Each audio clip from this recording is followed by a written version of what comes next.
Isa ka ba sa mga nagpanic nang ma-log out ang account sa Facebook at Instagram? Ang inyong na-experience, hindi hacking ayon sa Meta. At ang pangyayaring yan talaga namang nag-trending na sinabayan pa ng mga memes. Ang ilan sa mga witty na reaksyon ng netizens, silipin natin mula kay Joyce Salamatin. #kinabahan. Halos mapuno ng kinabahan post ang feed ng social media application na Facebook. Kasunod ito ng nangyaring glitch kagabi sa iba't ibang Meta applications gaya ng Facebook, Messenger at Instagram. Kabilang si Jason sa mga naalarma sa panandaliang pag-down ng Meta apps. Nagulat lang po ako, ganon.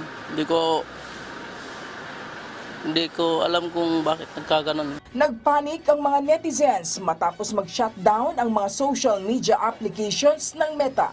Marami kasi ang nag-akala na nahack ang Facebook nila. Ang ilang marites, doble rin ang kaba. Habang ang iba, may naisip agad pagbintangan sa pag-aakalang nahack sila.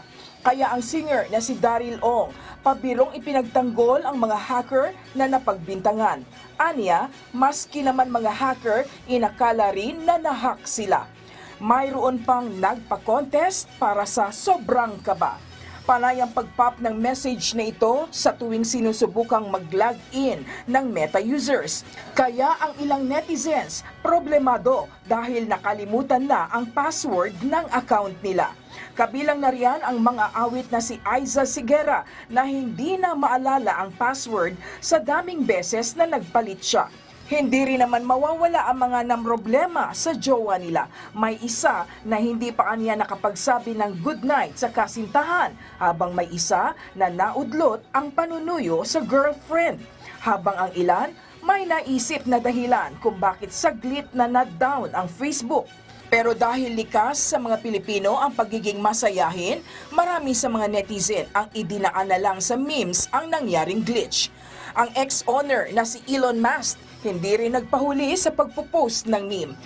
Tila may banat din ito sa katunggaling kumpanya. Pasado alas 11 ng gabi nang magloko ang Meta apps na agad ding naibalik matapos ang higit isang oras.